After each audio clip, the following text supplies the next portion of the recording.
अच्छा भाई देखो, हम लोगों ने अब तक जो रिएक्शन काइनेटिक्स में चीजें पढ़ी हैं, तो हमने क्या देखा कि जो मेन चीज पढ़ रहे हैं ना हम रिएक्शन काइनेटिक्स में, जो A2 का पार्ट है वो ये कहता है कि if we change the concentration of reactant, तो before that in O level और AS level we just studied के increasing the concentration of reactant always increases the rate of a reaction because chances of effective collision used to increase.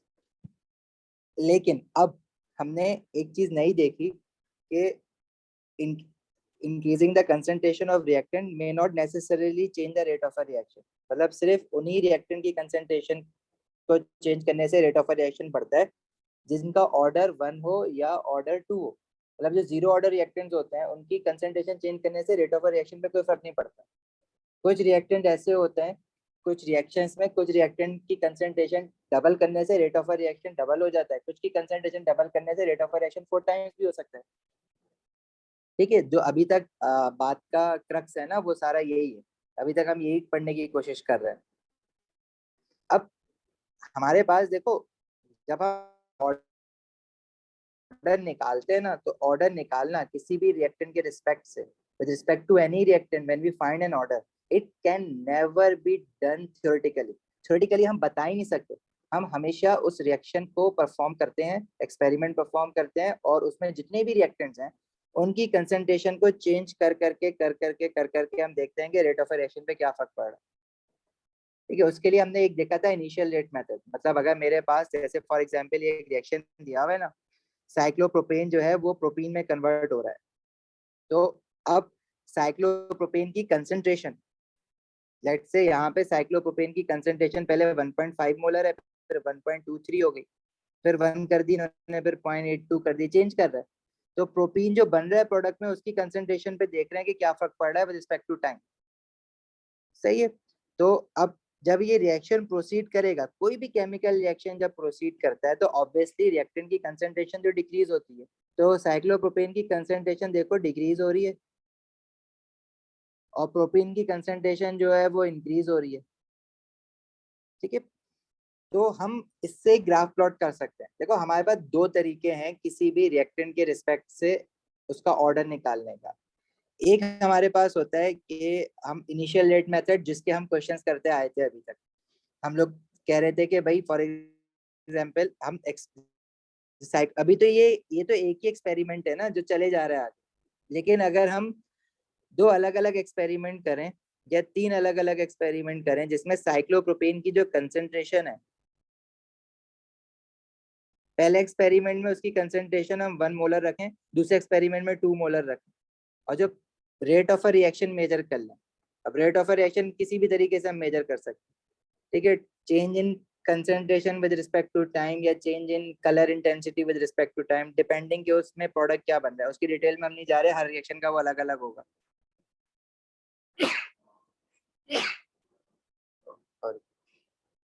तो जैसे हम 1 molar experiment, मतलब 1 मोल पर decimetre cube cyclopropane लेंगे, तो वो रिएक्शन प्रोसीड करेगा आगे टाइम जीरो पे। लेट से मैं कंसंट्रेशन ऑफ रिएक्टेंट अगर निकाल रहा हूँ उसमें, तो time versus concentration of reactant का ग्राफ बना लेंगे। जीरो पे कितनी थी, 5 मिनट बाद कितनी हो गई, 10 मिनट बाद कितनी हो गई। और उसका ग्राफ बनाने के बाद वो ग्राफ अगर कंसंट्रेशन ऑफ रिएक्टेंट ले रहे हो तो डिक्रीजिंग आएगा, अगर कंसंट्रेशन ऑफ प्रोडक्ट ले रहे हो तो वो इंक्रीजिंग आएगा, है ना। तो हम करते क्या है कि जो टाइम जीरो पे ना एक टेंजेंट बनाते हैं ग्राफ पे, और उसका हम लोग ग्रेडियंट ले लेते हैं। सही है, और उस ग्रेडियंट जो होता है वो उस रिएक्शन का रेट बता देता है। अब रिएक्शन का rate, as a reaction proceed, rate of a reaction always decreases, क्योंकि कोई भी रिएक्टेंट है तो कंसंट्रेशन तो डिक्रीज हो ही रही है ना। अगर वो चलो फर्स्ट ऑर्डर या सेकंड ऑर्डर है तो उसकी भी कंसंट्रेशन डिक्रीज हो रही है, तो रेट ऑफ अ रिएक्शन तो अल्टीमेटली डिक्रीज ही होता है। तो हम इनिशियल रेट ले लेते हैं, और फिर एक्सपेरिमेंट 1 और एक्सपेरिमेंट 2 के इनिशियल रेट को कंपेयर कर लेते हैं कि अगर कंसंट्रेशन डबल की थी तो इनिशियल रेट डबल हुआ है या नहीं हुआ। अगर डबल हुआ है तो मतलब साइक्लोप्रोपेन का ऑर्डर 1 है, अगर 4 टाइम्स हुआ है तो साइक्लोप्रोपेन का ऑर्डर 2 है। और अगर रेट पे फर्क ही नहीं पड़ा, जितना पहले वाले एक्सपेरिमेंट में था दूसरे वाले एक्सपेरिमेंट भी उतना ही है, तो हम कहेंगे कि साइक्लोप्रोपेन के रिस्पेक्ट से जीरो ऑर्डर है। एक मेथड तो ये ऑर्डर मालूम करने का, जो कि एक लंबा मेथड है। दूसरा मेथड ये है कि हम क्या करें कि एक ही एक्सपेरिमेंट परफॉर्म करें, और उसमें जो है ना हम रिएक्शन को होने दें, आगे प्रोसीड होने दें।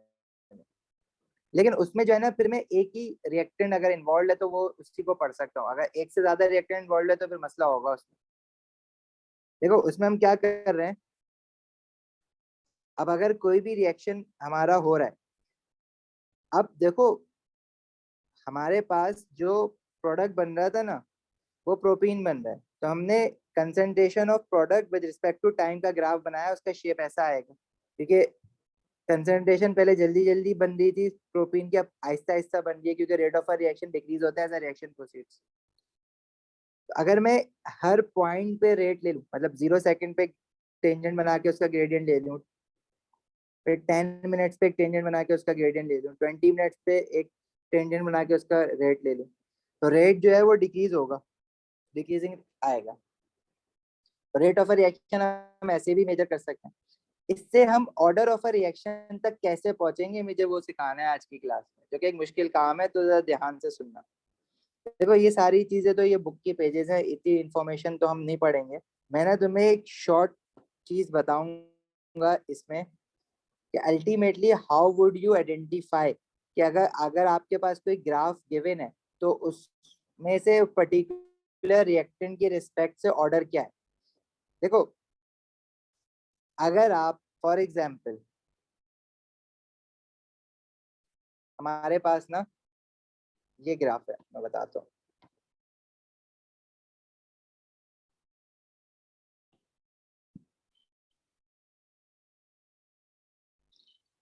देखो हमारा जो रिएक्शन हो रहा है ना उसमें कोई रिएक्टेंट होंगे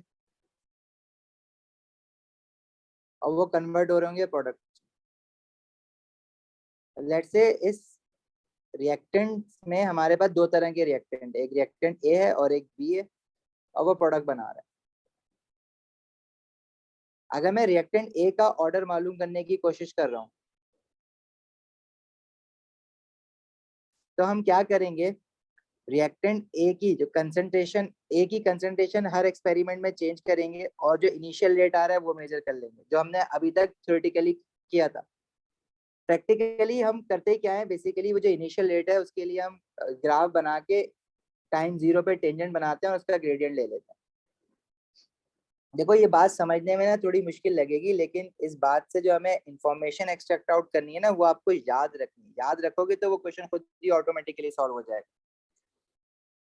देखो अगर मैं ए के रिस्पेक्ट से, मतलब ए की कंसंट्रेशन, रिएक्टेंट ए की कंसंट्रेशन अगर चेंज हो रही है और हर कंसंट्रेशन ऑफ ए पे मैं रेट निकाल रहा हूँ, मतलब मैंने ए की कंसंट्रेशन, रिएक्टेंट ए की कंसंट्रेशन अगर 1 मोलर रखी है तो उस पे रेट ऑफ रिएक्शन क्या है वो निकाला, फिर 2 मोलर पे रेट ऑफ रिएक्शन निकाला, फिर 3 मोलर पे रेट ऑफ रिएक्शन निकाला। तो ये मैं रेट को कंपेयर करके ऑर्डर तो निकाल सकता हूँ मैथमेटिकली, लेकिन ग्राफ को देख के कैसे पता लगेगा ये। देखो अब अगर ए के रिस्पेक्ट से लेट्स से जो रेट आ रहा था उसको देख के हमने ये डिसाइड किया कि अगर ए के रिस्पेक्ट से 0 ऑर्डर है, मतलब 0 ऑर्डर विद रिस्पेक्ट टू है, तो मतलब ए की कंसंट्रेशन चेंज करने से रेट ऑफ रिएक्शन पे कोई फर्क नहीं पड़ रहा है। ए की कंसंट्रेशन है चाहे आप बढ़ाओ चाहे आप कम करो, रेट की वैल्यू जो है वो वही रहेगी क्योंकि वो दूसरे रिएक्टेंट की वजह से होगी। तो इसका जो ग्राफ बनना चाहिए वो कैसा बनना चाहिए, हॉरिजॉन्टल लाइन, क्योंकि कंसंट्रेशन अभी आप बढ़ा रहे हो लेकिन रेट नहीं बढ़ रहा है।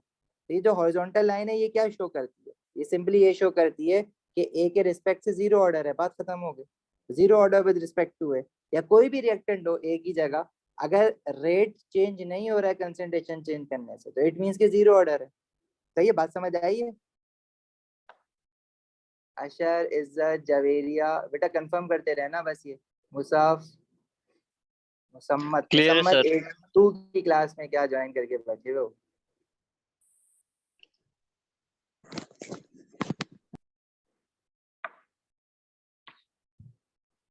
अच्छा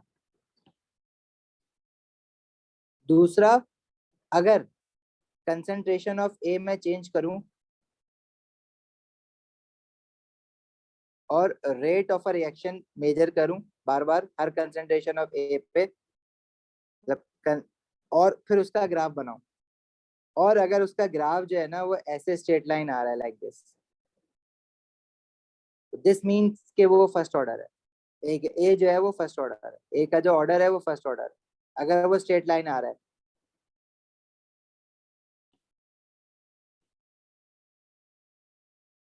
और अगर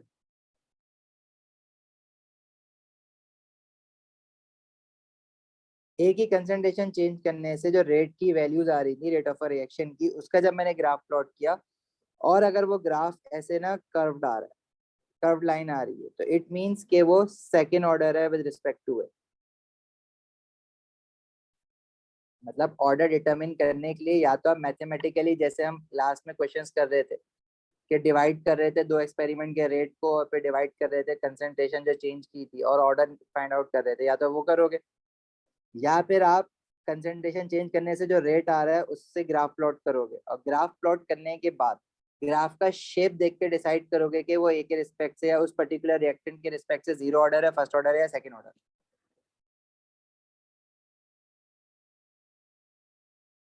सही।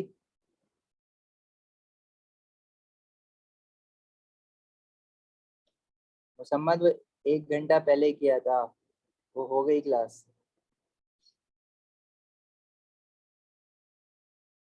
सही है, ये बात समझ आई, जरा मुझे सब क्लियर कर दो। सलमान, मुसाहफ, फरहान, फरहान, मरियम।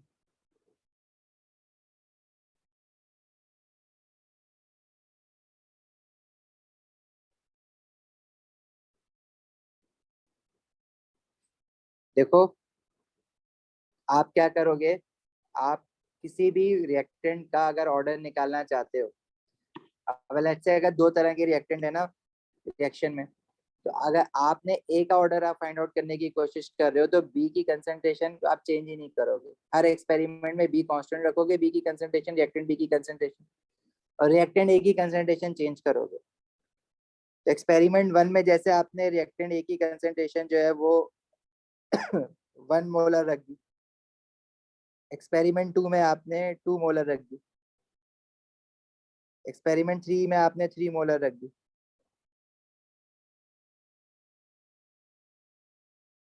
और फिर आप रेट की वैल्यूज निकाल निकाल के देख लोगे और फिर ग्राफ प्लॉट करोगे rate versus concentration of that particular reactant, और ग्राफ का शेप देख के आप डिसाइड करोगे कि ए या उस पर्टिकुलर रिएक्टेंट के रिस्पेक्ट से वो जीरो ऑर्डर है, फर्स्ट ऑर्डर है या सेकंड ऑर्डर है। अगर ग्राफ ऐसे पहला वाला आ रहा है हॉरिजॉन्टल लाइन, तो वो जीरो ऑर्डर होगा। अगर इनमें से कोई एक ही ग्राफ का ट्रेंड आएगा, या तो 1 आएगा या 2 आएगा या 3 आएगा, इनमें से जो आ रहा है उसके हिसाब से आप डिसाइड कर लोगे कि ए के रिस्पेक्ट से वो सेकंड ऑर्डर है, जीरो ऑर्डर है या फर्स्ट ऑर्डर है। सही है।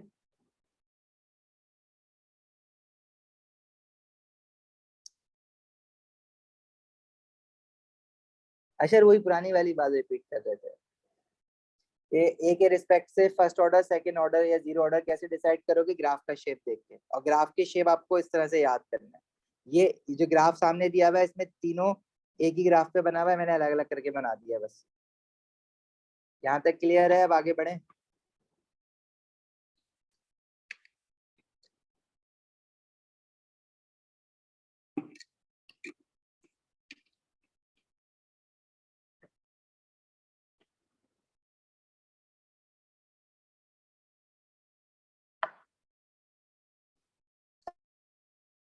अच्छा हम लोग एक काम और कर सकते हैं।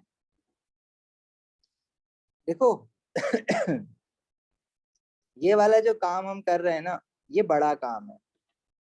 इसमें मतलब हम रेट जो निकालते हैं ना वो एक्सपेरिमेंट बार बार परफॉर्म कर रहे हैं और हर एक्सपेरिमेंट का इनिशियल रेट निकाल रहे हैं, जिसको हम इनिशियल रेट मेथड कहते हैं।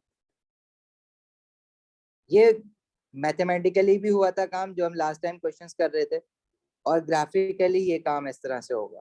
लेकिन अगर आप बार बार किसी एक्सपेरिमेंट को परफॉर्म नहीं करना चाह रहे हो और आप चाह रहे हो कि मैं एक ही बार एक्सपेरिमेंट करूं और किसी भी रिएक्टेंट की कंसंट्रेशन के रिस्पेक्ट से मैं ये पता लगा लूं कि ऑर्डर क्या है, तो उसके लिए जो ग्राफ बनेंगे ना वो देखो कुछ इस तरह के बनेंगे। जैसे फॉर एग्जाम्पल देखो क्या कहा मैंने कि अगर आप चाह रहे हो कि मैं बार बार ये एक्सपेरिमेंट ना करूं और एक ही एक्सपेरिमेंट करके मैं पता लगा लूं, अगर मुझे ए का ऑर्डर मालूम करना है तो मैं एक ही कंसंट्रेशन चेंज नहीं कर रहा, मतलब एक ही रिएक्शन किया है मैंने, एक्सपेरिमेंट वन बस, और एक्सपेरिमेंट वन के थ्रू क्या मैं पता लगा सकता हूँ सिर्फ एक ही एक्सपेरिमेंट परफॉर्म करके कि ए के रिस्पेक्ट से क्या ऑर्डर आ रहा है और बी के रिस्पेक्ट से क्या ऑर्डर आ रहा है। तो हाँ वो भी कर सकते हो। वो किस तरह से कर सकते हैं, लेकिन वो थोड़ा सा ट्रिकी मेथड होता है, उसमें एरर के चांसेस होते हैं। उसमें आप क्या करोगे, अगर आप ए का ऑर्डर मालूम करने चाह रहे हो तो वो जो रिएक्शन हो रहा है ना जिस भी मिक्सचर में, अब देखो डिफरेंट रिएक्शंस पॉसिबल है। हम रेट ऑफ अ रिएक्शन ना कभी भी बहुत ज्यादा फास्ट रिएक्शन का निकाल भी नहीं पाते। जैसे एसिड और अल्कली है, उसको मिलाओ तो वो रिएक्शन इतना क्विक होता है कि आप रेट मेजर ही नहीं कर पा रहे हो। लेकिन जो मॉडरेट रिएक्शन होते हैं, जिनकी स्पीड मॉडरेट होती है, जिनकी स्पीड स्लो होती है, हम यूजुअली उन्हीं का रेट मालूम कर पा रहे होते हैं। जैसे फॉर एग्जांपल एस्टेरिफिकेशन है, जिसमें कार्बोक्सिलिक एसिड अल्कोहल के साथ रिएक्ट हो रहा है। तो इसमें अगर मैं देखना चाह रहा हूँ कि इथेनोइक एसिड का ऑर्डर क्या होगा और अल्कोहल का ऑर्डर क्या होगा,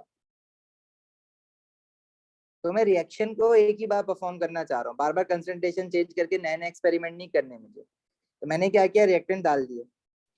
अब फॉर एग्जाम्पल अब जो मैं रीडिंग्स लूंगा ना वो ये लूंगा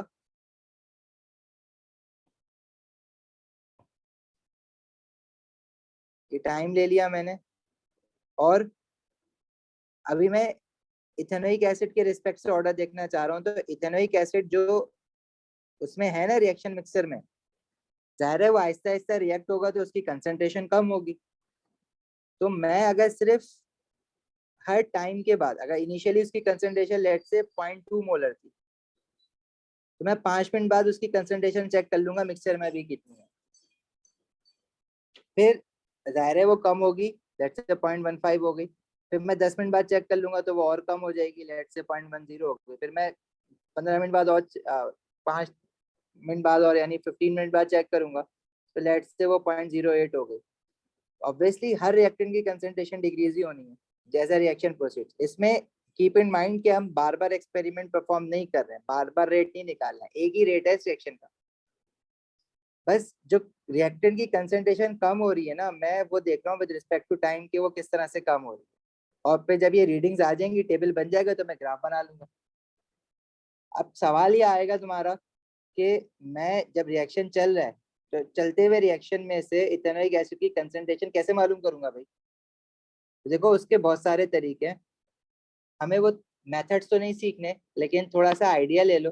जैसे फॉर एग्जांपल अगर मुझे इथेनोइक एसिड की कंसंट्रेशन मालूम करनी है तो मैं हर 5 मिनट बाद उस रिएक्शन मिक्सर में से थोड़ा सा सैंपल निकालूंगा और उस सैंपल पे कोई रिएक्शन परफॉर्म करके उसकी इथेनोइक एसिड की कंसंट्रेशन मालूम कर लेंगे। बड़ा आसान सा काम है कि रिएक्शन चल रहा है, चलते हुए रिएक्शन से मैंने थोड़ा सा सैंपल निकाला और उस सैंपल को लेट से मैंने क्या करा, अभी मैंने देखना है कि उसमें इथेनोइक एसिड की कंसंट्रेशन कितनी है, तो मैं उसकी टाइट्रेशन करवा लेता हूँ किसी अल्कली के साथ। एसिड है ना, रिएक्ट तो होगा, और मैं देख लूंगा कि भाई फ्लास्क में इथेनोइक एसिड के कितने मोल्स हैं, उससे कंसंट्रेशन निकाल लूंगा। फिर 5 मिनट बाद मैंने थोड़ा सा और सैंपल निकाला, फिर कंसंट्रेशन मालूम कर ली उसकी टाइट्रेशन करवा के, फिर 10 मिनट बाद थोड़ा सा और सैंपल निकाला। अब आपने ये नहीं सोचना है, ऐसे कुछ बच्चे ये भी पूछते हैं कि 5 मिनट में अगर टाइट्रेशन नहीं हुई तो अगले 5 मिनट में हम सैंपल कैसे निकालेंगे। भाई आप अलग अलग फ्लास्क में या अलग अलग कंटेनर में हर 5 मिनट बाद पहले सैंपल निकाल के रख लो, पूरे एक्सपेरिमेंट में टाइट्रेशन ना करो, टाइट्रेशन बाद में कर लेना उनकी। कंसंट्रेशन तो 5 मिनट में जो थी वो आ गई उस फ्लास्क में, तो दूसरे फ्लास्क में जो है 10 मिनट बाद निकाल के सैंपल निकाल के रख लो। ठीक है। अच्छा अब सवाल दूसरा ये है, जवेरिया पूछ रही है कि क्या ये रेट ऑफ रिएक्शन को अफेक्ट करेगा। देखो रेट ऑफ रिएक्शन को ये अफेक्ट इसलिए नहीं करेगा क्योंकि जब आप सैंपल निकाल रहे हो ना, तो सिर्फ उसमें से इथेनोइक एसिड थोड़ी ना बाहर आ रहा है, उसमें अल्कोहल भी बाहर आ रहा है, उसमें जो प्रोडक्ट बना हुआ है वो भी बाहर आ रहा है। तो सब कुछ ही इक्वल प्रोपोर्शन में बाहर आ जाएंगे, तो वो रेट ऑफ रिएक्शन को अफेक्ट नहीं करेगा। क्योंकि अगर आपने एक रिएक्टेंट की कंसंट्रेशन डिक्रीज की तो दूसरा भी तो डिक्रीज कर दिया ना साथ में। सही है जवेरिया? तो कोई भी रिएक्शन हो, as a reaction proceeds, concentration of reactant तो हमेशा डिक्रीज ही होनी है।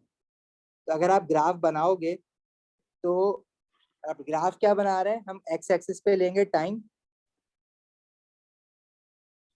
और वाई एक्सिस पे मैं क्या लूंगा, हाँ, even if it is a reversible reaction Javeria, तो उसमें भी यही होगा ना। अगर आप रिवर्सेबल, ये esterification is a reversible reaction, तो उसमें भी सब कुछ ही डिक्रीज होगा एक साथ। तो रिवर्सेबल रिएक्शन है तो भी कंसंट्रेशन, जब तक इक्विलिब्रियम स्टैब्लिश नहीं हो रहा तब तक तो रिएक्टेंट की कंसंट्रेशन ने डिक्रीज ही होना है ना। हाँ, एक बार इक्विलिब्रियम स्टैब्लिश हो जाएगा, तो अगर आपने 10 सैंपल निकाले थे, अगर आपने 12वां सैंपल निकाला, 11वां सैंपल निकाला, और जब उसकी टाइट्रेशन करके कंसंट्रेशन मालूम की, तो यू फाउंड के कंसंट्रेशन तो चेंज ही नहीं हो रही है, देन यू विल रियलाइज कि भाई हाँ इक्विलिब्रियम स्टैब्लिश्ड हो गया। और हम इक्विलिब्रियम जब क्वेश्चन करते थे इक्विलिब्रियम के, हम कहते थे कि इक्विलिब्रियम स्टैब्लिश्ड हो गया इस कंसंट्रेशन की वैल्यूज पे, तो वो भी हम रिएक्ट इसी तरह से करके करते थे एक्सपेरिमेंटली। क्वेश्चन में तो आपको डायरेक्ट वैल्यूज देते हैं ना वो, लेकिन पीछे तो एक्सपेरिमेंट चलता है तो उसकी वैल्यूज आती हैं। अच्छा, जब मैं ग्राफ प्लॉट करूंगा ना, वो इथेनोइक एसिड की कंसंट्रेशन जो चेंज हो रही है throughout the experiment with respect to time, उसका ग्राफ प्लॉट करेंगे, तो ऑब्वियसली वो डिक्रीजिंग ही होगा। अब वो डिक्रीज कैसे हो रहा है उस ग्राफ के शेप पे डिपेंड करेगा कि वो क्या ऑर्डर है। या तो वो यूं डिक्रीज होगा, अगर इस तरह से डिक्रीज हो रही है तो वो जीरो ऑर्डर है। अगर ग्राफ फॉर एग्जाम्पल, मतलब ये जो स्ट्रेट लाइन डिक्रीज हो रही है ना, आप उसको पुराने वाले ग्राफ से मिक्स मत करना। वो इनिशियल रेट मेथड था जिसमें आप सीरीज ऑफ एक्सपेरिमेंट परफॉर्म कर रहे थे। ये एक कंटिन्यूअस रेट मेथड है, this is known as continuous rate method, जिसमें आप एक ही एक्सपेरिमेंट से निकालने की कोशिश कर रहे हो। अब कंटिन्यूअस रेट मेथड जाहिर है वो क्विकर होगा। इनिशियल रेट मेथड में आपने हर बार नया एक्सपेरिमेंट परफॉर्म करना है और हर बार नया सेटअप करना होता है। अगर इथेनोइक एसिड के रिस्पेक्ट से जो ग्राफ बना है वो स्ट्रेट लाइन एसिड डिक्रीज हो रही है उसकी कंसंट्रेशन, तो दिस इज जीरो ऑर्डर। और अगर कर्व बन रहा है तो दिस इज फर्स्ट ऑर्डर, जैसे ये ब्लू वाला बनाया हुआ है। इनमें से कोई एक बन रहा होगा ना, मैं तो सारी पॉसिबिलिटीज बना रहा हूँ। और अगर ये इस तरह का कर्व बन रहा है जो पहले वाले कर्व से थोड़ा सा ज्यादा बेंड हुआ हुआ है, this is second order. Second order से ऊपर हम जाते नहीं है with respect to individual reactant. अब देखो, इस मेथड में एक प्रॉब्लम है। वो प्रॉब्लम ये है कि मैंने जो 3 ग्राफ बना दिए, तीनों पॉसिबिलिटीज बता दी, लेकिन जब आप कोई केमिकल रिएक्शन परफॉर्म कर रहे हो तो वो तो एक ही पॉसिबिलिटी देगी ना। मतलब भाई या तो वो स्ट्रेट लाइन देगा ऐसे, रिएक्टेंट की जो कंसंट्रेशन है उसके रिस्पेक्ट से, तो बड़ा आसान है, हम बोलेंगे कि जीरो ऑर्डर है, बात खत्म हो गई, आगे बढ़ो, अगर स्ट्रेट लाइन आ रही है। लेकिन अगर कर्व आ रहा है तो कर्व कोई एक ही तरह का आएगा ना। अभी तो ऊपर दो कर्व को मैं आपस में कंपेयर कर रहा हूँ कि फर्स्ट ऑर्डर कौन सा है, सेकंड ऑर्डर कौन सा है, लेकिन एक्चुअल एक्सपेरिमेंट में तो कर्व या तो ये वाला आएगा, या अगर लेट से अगर इसको मैंने फर्स्ट ऑर्डर कहा हुआ है, तो जो सेकंड ऑर्डर का कर्व आ रहा है वो भी कर्व ही है ना। या तो वो यूं आएगा। अब ये सेकंड ऑर्डर मैं इसको कह तो रहा हूँ, लेकिन भाई मुझे कैसे पता कि जो ग्राफ 2 है और जो ग्राफ 3 है, इन दोनों में से ये फर्स्ट ऑर्डर है या सेकंड ऑर्डर है। कर्व अगर दोनों साथ बने हुए होते तो मैं कंपेयर कर सकता था, जिसमें ज्यादा बैंड है वो सेकंड ऑर्डर है, लेकिन एक्चुअल एक्सपेरिमेंट में तो इनमें से कोई एक ही कर्व आएगा। तो ये दोनों कर्व देख के मैं बता ही नहीं सकता कि फर्स्ट ऑर्डर का है या सेकंड ऑर्डर का है। हाँ, स्ट्रेट लाइन को देख के मैं फौरन बता सकता हूँ, लेकिन फर्स्ट ऑर्डर सेकंड ऑर्डर के कर्व को देख के थोड़ी ना बता सकता हूँ कि ये फर्स्ट ऑर्डर है या सेकंड ऑर्डर है। मतलब जो तीसरा वाला कर्व है इसको मैं देख के बोलूंगा कि ये फर्स्ट ऑर्डर है, और जो पहले वाले दूसरे वाले कर्व को मैं सेकंड ऑर्डर भी कह सकता हूँ, क्योंकि दोनों में ही कर्व है। समझ आई ये बात? ये मेथड यहाँ पे फेल हो जाएगा। मतलब मैं कर्व की ग्राफ का शेप देख के डिसाइड ही नहीं कर सकता कि फर्स्ट ऑर्डर है या सेकंड ऑर्डर है। हाँ, जीरो ऑर्डर को मैं पकड़ लूंगा, लेकिन फर्स्ट और सेकंड ऑर्डर में मैं फंस जाऊंगा।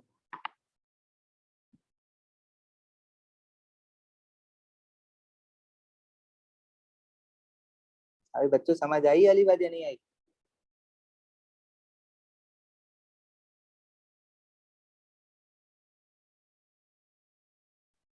इज्जत, जवेरिया, अशर, वो मैं बताऊंगा कैसे पता। यहाँ तक समझ आई? मुस्ताफ, मान, मरियम, किस्सा।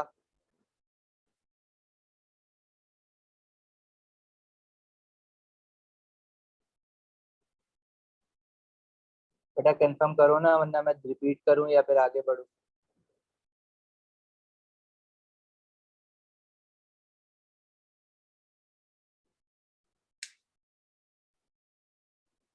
आगे बढ़ें फिर।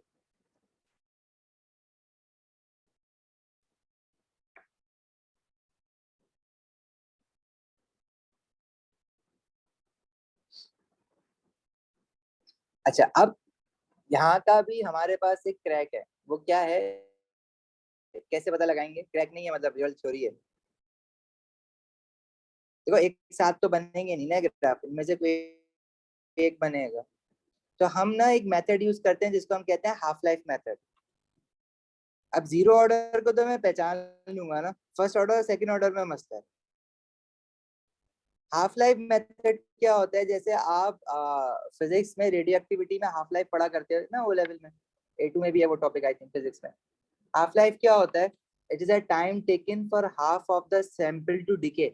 मतलब अगर कंसंट्रेशन मेरी इनिशियली यहाँ से स्टार्ट हो रही है ना, एट टाइम t0 पे जब मैक्सिमम इनिशियल कंसंट्रेशन थी, तो इसकी जब वैल्यू हाफ हो जाएगी तो उसमें कितना टाइम लगेगा, हम ग्राफ से पहले वो रीड आउट करेंगे, ग्राफ बनाना पड़ेगा।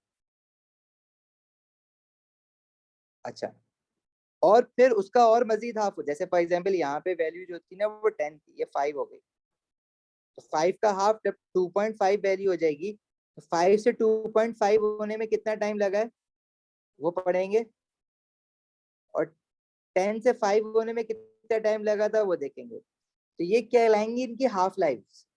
The half life क्या है? Is a time taken for the concentration of reactant to fall to half to its original value। जब इसको डिफाइन भी कर लो साथ साथ।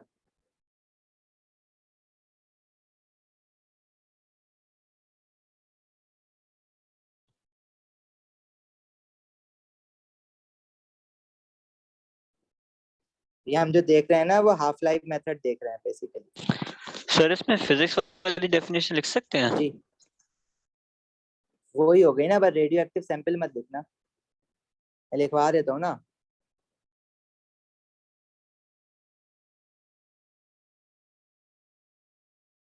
Half life is the time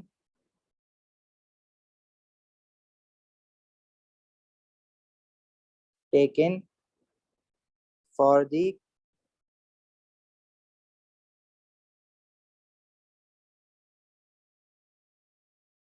concentration of a reactant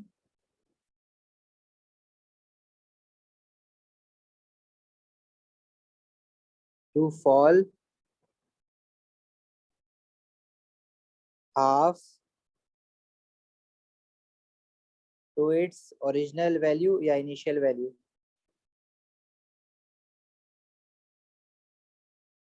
और हाफ लाइफ को हम रिप्रेजेंट जो है ना इस तरह से कर देते हैं, टी हाफ लिख के। सही है। मैं दोनों ग्राफ ना तुम लोगों को साथ कंपेयर करा दूंगा। एक हमने कंसंट्रेशन, एक रिएक्शन रेट का पढ़ा था, और एक कंसंट्रेशन ऑफ रिएक्टेंट है।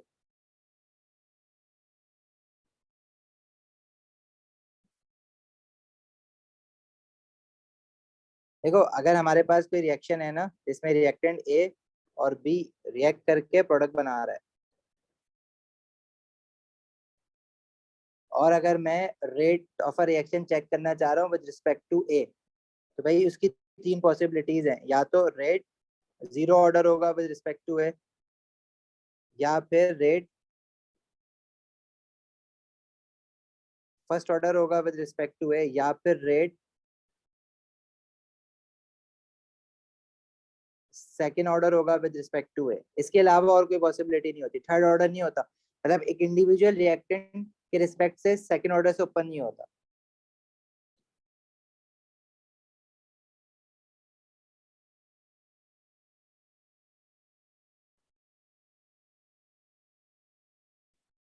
तो ये हम सिर्फ एक्सपेरिमेंटली डिटरमिन कर सकते हैं, कोई ऐसा थ्योरेटिकल मेथड नहीं है जिससे मैं ऑर्डर निकाल सकूं।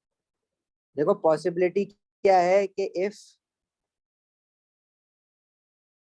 जीरो ऑर्डर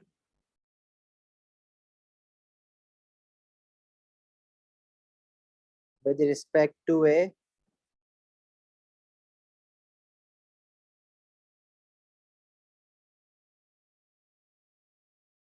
तो देखो हमने दो तरह के ग्राफ देखे हैं। अभी जो हमने ग्राफ देखा ना, इसमें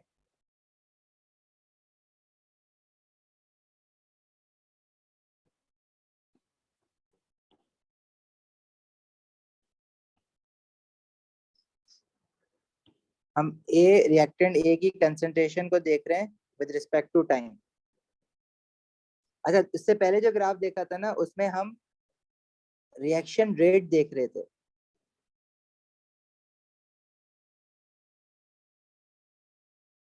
with respect to concentration of reactant. अब जरा फर्क समझना दोनों ग्राफ में, ये बड़ा कंफ्यूजिंग होता है बाद में। वो वाला तो बड़ा आसान सा काम है, अगर रिएक्शन रेट मेरा लाइक चेंज ही नहीं हो रहा ना एक ही कंसंट्रेशन चेंज करने से, तो ये तो पता लग गया ये जीरो ऑर्डर है। This is zero order respect to it.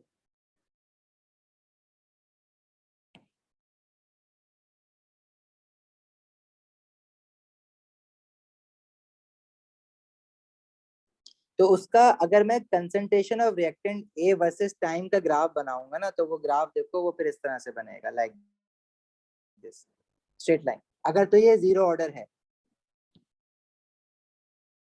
तो इसकी पहचान भी बड़ी सिंपल है दोनों ग्राफ, दोनों केसेस में।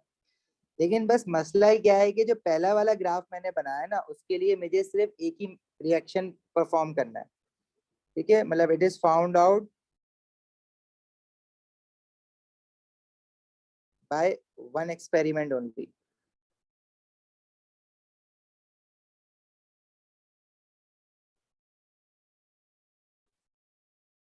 लेकिन जो दूसरा वाला है ना, उसमें मुझे सीरीज ऑफ एक्सपेरिमेंट्स परफॉर्म करने पड़ेंगे और बार बार एक ही कंसंट्रेशन चेंज करनी पड़ेगी। तो found out by series of experiments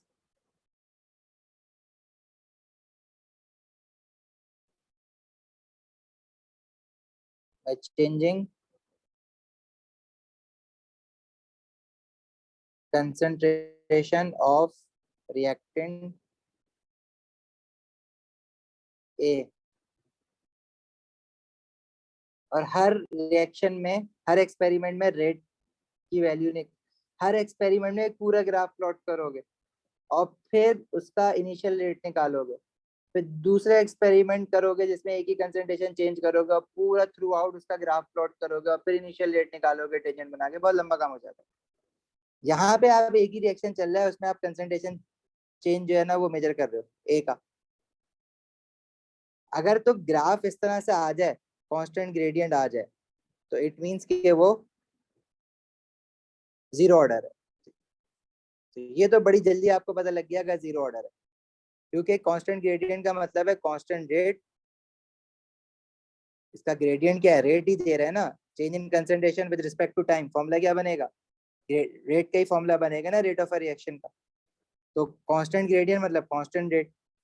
अगर रिएक्शन रेट वर्सेस कंसंट्रेशन अब ये प्लॉट करोगे, एक ही कंसंट्रेशन चेंज कर रहे हैं हम एक्स एक्सिस पे, लेकिन देखो रेट की वैल्यू चेंज ही नहीं हो रही है, मतलब जीरो ऑर्डर है।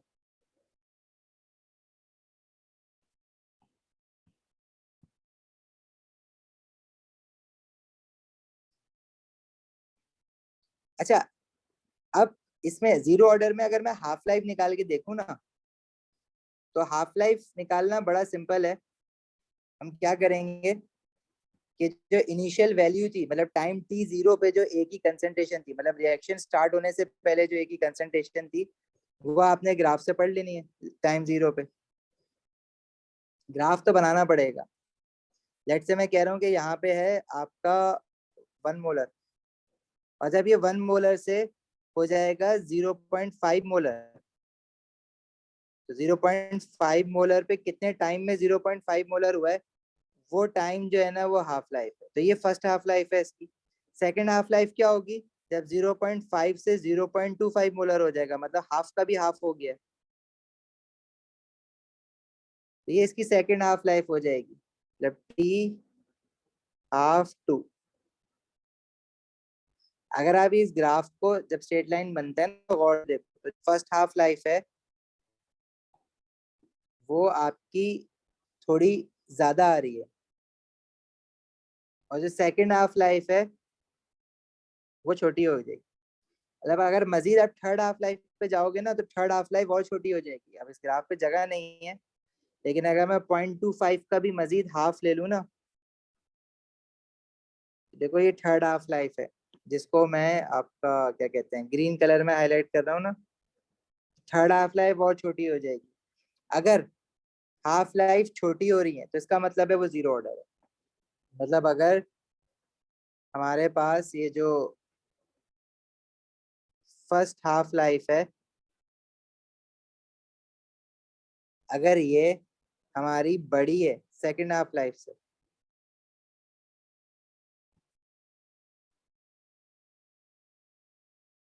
इट मींस के ये जीरो ऑर्डर है। लेकिन अगेन इसमें आप ये कहोगे कि जरूरत क्या थी हाफ लाइफ निकालने की जब शेप स्ट्रेट लाइन आ रहा है। इसमें तो जरूरत नहीं है, लेकिन हम आगे कर्व में जरूरत पड़ेगी, इससे निकाल लेते हैं। समझ आई यहाँ तक बात?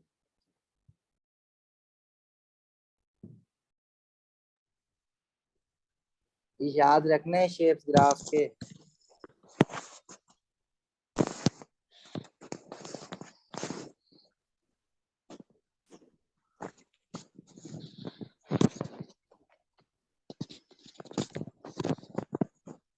अच्छा माइक बंद कर दो, वॉइस डिस्टरबेंस आ रही है। या कुछ पूछ रहे हो तो आवाज नहीं आ रही, तुम्हारी चैट पे लिख दो या तो। सर आपने जो बताया चेंजेस इन हाफ लाइफ को रिपीट करिएगा प्लीज। जो देखो हाफ लाइफ से अगर हाफ लाइफ डिक्रीज हो रही है ना तो इट मींस के वो जीरो ऑर्डर है। अगर रिएक्टेंट एक की कंसंट्रेशन बच्चे से एक्सपेक्टेड टाइम ग्राफ बना हुआ है और उसमें हाफ लाइफ डिक्रीज हो रही है, ठीक है, इफ हाफ लाइफ डिक्रीजेस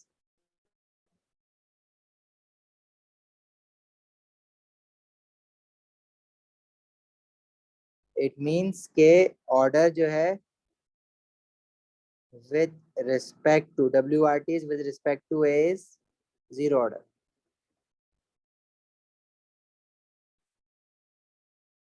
सही, आगे बढ़े।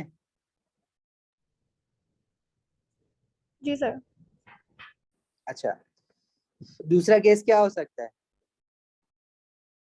अगर फर्स्ट ऑर्डर हो ए के रिस्पेक्ट से, मतलब पॉसिबिलिटीज देख रहे हैं ना हम तो सारी।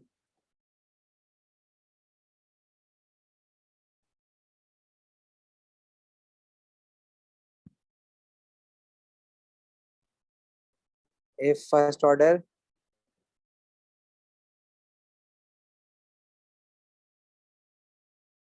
with respect to A,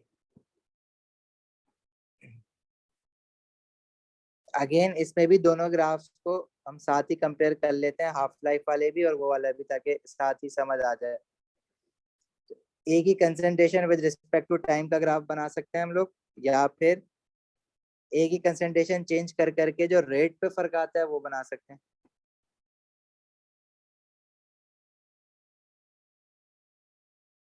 reaction rate पे क्या फर्क आएगा? देखो अगर फर्स्ट ऑर्डर होता है ना तो rate versus concentration of reactant का ग्राफ ऐसे स्ट्रेट लाइन आता है, लाइक दिस।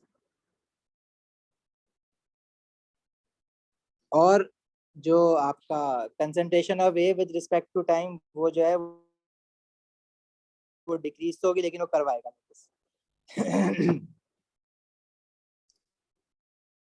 ठीक है, तो ग्रेडियंट जो है वो डिक्रीजिंग ग्रेडियंट है, कांस्टेंट नहीं है।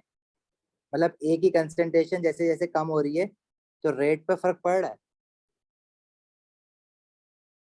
तो दूसरे वाले केस में अगर रिएक्शन रेट वर्सेस एक कंसंट्रेशन ए का ग्राफ बनाया है तो वो तो बिल्कुल क्लियर कट आपको बता रहा है कि फर्स्ट ऑर्डर है। लेकिन प्रॉब्लम ये है कि वो करने के लिए आपको सीरीज ऑफ एक्सपेरिमेंट्स करने हैं, तभी हम घबरा रहे हैं, तभी हम दूसरा मेथड निकाल के बैठे हुए हैं। इसके रिस्पेक्ट से फर्स्ट ऑर्डर है, लेकिन जो पहला वाला ग्राफ है जिसमें कंसंट्रेशन ऑफ ए चेंज हो रही है विद रिस्पेक्ट टू टाइम, तो उसका शेप देख के मैं नहीं बता सकता कि ये फर्स्ट ऑर्डर है, क्योंकि सेकंड ऑर्डर का भी कर्व बनता है। ठीक है, हाँ ग्रेडियंट डिक्रीजिंग ग्रेडियंट है, मतलब रेट डिक्रीज तो हो रहा है, मतलब एक ही कंसंट्रेशन चेंज करने से फर्क तो पड़ रहा है, लेकिन अल्टीमेटली जो मैं बिल्कुल फाइनल अपना डिसीजन बना सकूंगा ना, वो उनका हाफ लाइफ देख के बना सकूंगा। अगर कर्व ऐसा है कि इस पे अगर मैं फॉर एग्जांपल कह रहा हूँ कि जो इनिशियल कंसंट्रेशन थी ए की, वो थी आपका लेट्स से 1 मोलर, और वो हाफ हो गई 0.25 मोलर मोल पर डेसीमीटर क्यूब, और मजीद उसका हाफ हो जाएगी तो वो 0.25 से सॉरी 0.5 होगी पहले, और 0.5 से फिर हो जाएगी 0.25 मोलर। तो इसमें जो हम वो निकालेंगे ना हाफ लाइफ, तो अगर तो वो फर्स्ट ऑर्डर है तो हाफ लाइफ की जो वैल्यूज है वो सेम रहेगी, मतलब जो फर्स्ट हाफ लाइफ है और जो सेकंड हाफ लाइफ है वो कांस्टेंट होगी। थर्ड हाफ लाइफ की भी वही टाइम लगेगा थर्ड हाफ लाइफ को पहुंचने में जितना सेकंड और फर्स्ट को लगे, मतलब आगे थर्ड हाफ लाइफ भी कांस्टेंट होगी। तो हम 2 हाफ लाइफ में हमारा काम हो जाता है, तो हमें आगे जाने की जरूरत नहीं। कहने का मतलब क्या है कि जो हाफ लाइफ हैं स्टेस कांस्टेंट if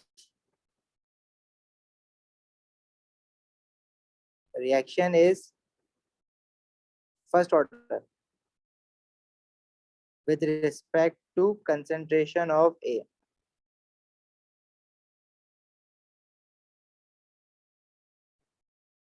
देखो फर्स्ट हाफ लाइफ हमारी ये हो गई,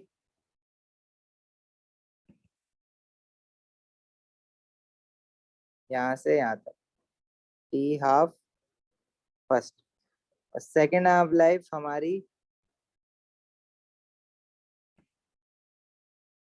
ये हो गई यहाँ से यहाँ तक। अब मेरे बनाने में शायद थोड़ा सा प्रॉब्लम हो कि दोनों इक्वल ना लग रही हो exactly, but they will be equal if the order is first section, क्योंकि जब हम ग्राफ प्लॉट करेंगे तो हमारे पास तो क्लियर कोऑर्डिनेट्स होंगे ना कि इस टाइम पे इतनी कंसंट्रेशन थी, इस टाइम पे इतनी कंसंट्रेशन थी, फिर हम लाइन बनाएंगे। ये आपको याद रखना है।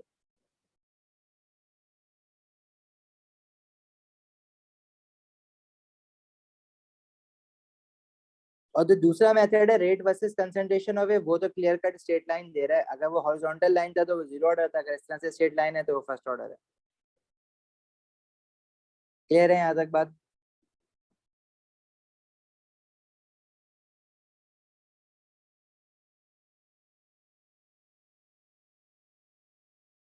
अच्छा, जो तीसरा केस है हमारे पास वो है सेकेंड ऑर्डर के लिए।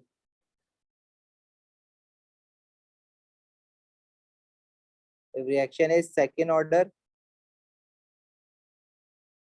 with respect to concentration of A। अब ए कोई की जगह कोई भी रिएक्टेंट हो सकता है, ठीक है, ये तो हम ऐसे एग्जांपल ले रहे हैं ना, असल रिएक्टेंट थोड़ी है कोई।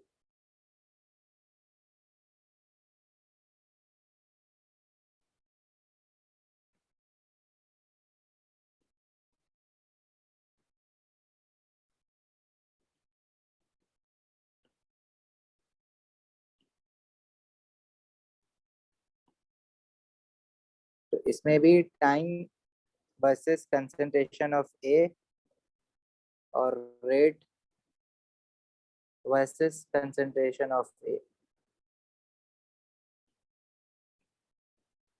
तो सेकेंड ऑर्डर में जो रेट का ग्राफ बनता है वो इस तरह से बनता है ना, कर्व बनता है, तो इसमें भी देख के फौरन पता लग जाएगा कि दिस इज सेकेंड ऑर्डर, मतलब ए के रिस्पेक्ट से सेकेंड ऑर्डर है। लेकिन ये इस ग्राफ तक पहुंचने के लिए बड़ी मेहनत करनी पड़ेगी, एक्सपेरिमेंट बहुत ज्यादा परफॉर्म करने पड़ेंगे। लेकिन अगर एक ही एक्सपेरिमेंट परफॉर्म करके आप देखना चाह रहे हो कि ए के रिस्पेक्ट से क्या ऑर्डर है, पता है ये जो दूसरा ग्राफ है ना, इसमें अगर दो रिएक्टेंट है रिएक्शन में, तो दोनों के लिए आपको सीरीज ऑफ एक्सपेरिमेंट परफॉर्म करना है और फिर अलग अलग ग्राफ बनाना है। लेकिन ये जो पहला मेथड है इसमें आप एक ही एक्सपेरिमेंट में ए भी सैंपल जब निकालोगे तो रिएक्टेंट कंसंट्रेशन ऑफ रिएक्टेंट ए भी साथ मेजर कर लोगे और बी भी साथ मेजर कर लोगे और दोनों के ग्राफ अलग अलग बना देना बस। लेकिन सेकंड रेट वाला जो मेथड है ना, इनिशियल रेट मेथड, वो बहुत टफ है, वो लेंदी है, लेकिन ज्यादा एक्यूरेट है। अच्छा, इसमें जो कर्व बनेगा, अब जब कर्व में थोड़ा सा ना, आप तो आपके पास तो वैल्यूज होंगी ना बनाने के लिए असल में। अभी तो यहाँ पे हम ऐसे ही बस इसको रफली प्लॉट कर रहे हैं।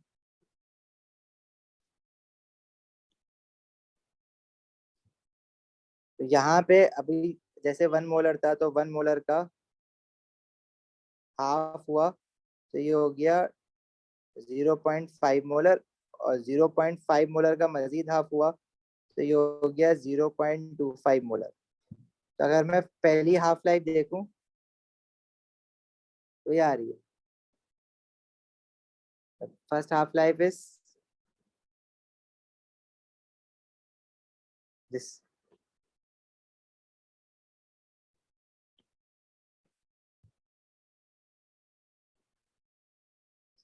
और सेकंड हाफ लाइफ देखें ना तो बढ़िया आएगी, मतलब लाइक दिस। मतलब ये मेरी फर्स्ट हाफ लाइफ है, और जो सेकंड हाफ लाइफ आ रही है देखो ज्यादा बड़ी आ रही है, मतलब हाफ लाइफ इंक्रीज हो रही है। अगर ए के रिस्पेक्ट से सेकंड ऑर्डर होता है, तो जो हाफ लाइफ है ना, वो बढ़ती है, मतलब second half life would be greater than first half life. सही है।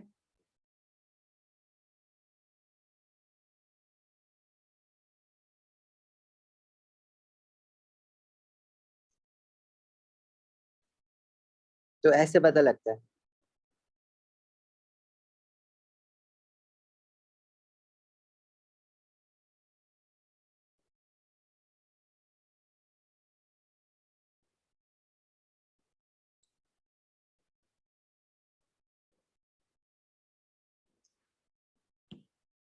आगे बढ़ूं।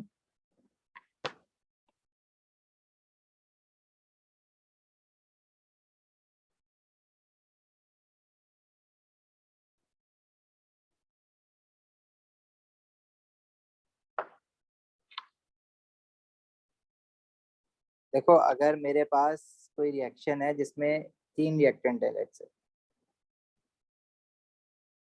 तीनों रिएक्टेंट का अगर मैं अलग अलग ग्राफ बनाऊं या एक ही साथ बनाऊं ना,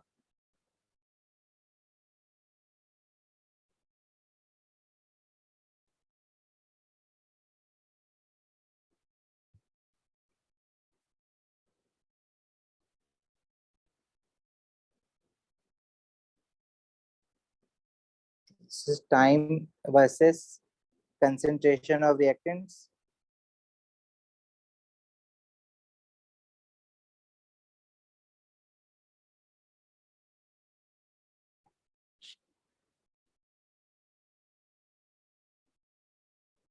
एक का ग्राफ ये आ रहा है, इसको मैं कह रहा हूँ दिस इज रिएक्टेंट सी। अच्छा, दूसरे का ग्राफ जो है वो ये आ रहा है, दिस इज रिएक्टेंट बी। और तीसरे का ग्राफ जो है ना, वो क्या कहते हैं, यूं आ रहा है,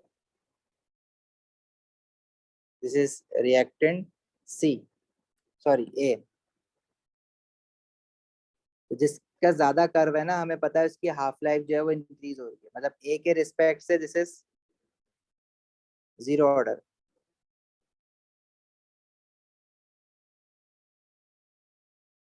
बी के रिस्पेक्ट से दिस इज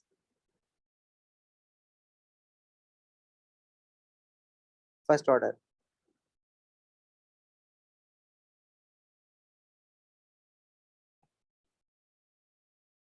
और सी के रिस्पेक्ट से दिस इज,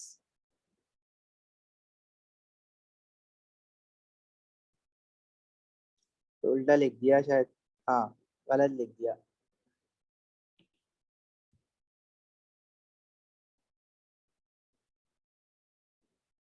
ए का जो होगा वो सेकंड ऑर्डर है, सी का जो है वो जीरो ऑर्डर है।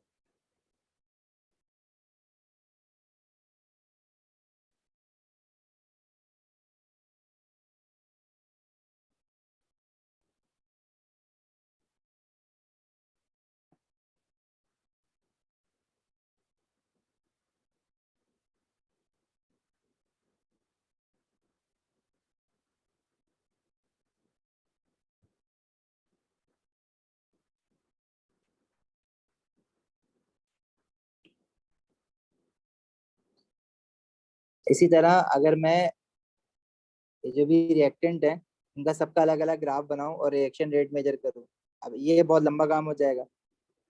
लेकिन अगर फॉर एग्जांपल अब जैसे सी जो है वो जीरो ऑर्डर है ना, तो सी का ग्राफ जो होगा वो इस तरह से बनेगा, और ए जो है वो सेकंड ऑर्डर आ रहा है, तो सेकंड ऑर्डर का ग्राफ जो है ना वो कर्व बनेगा इसमें, लाइक दिस। और बी जो है वो फर्स्ट ऑर्डर आ रहा है, तो फर्स्ट ऑर्डर का ग्राफ जो है ना वो स्ट्रेट लाइन बनेगा, लाइक दिस।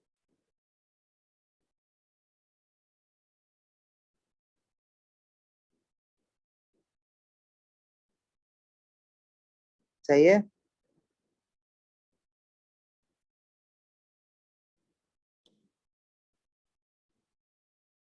अभी बहुत सारी बातें हैं याद करने वाली।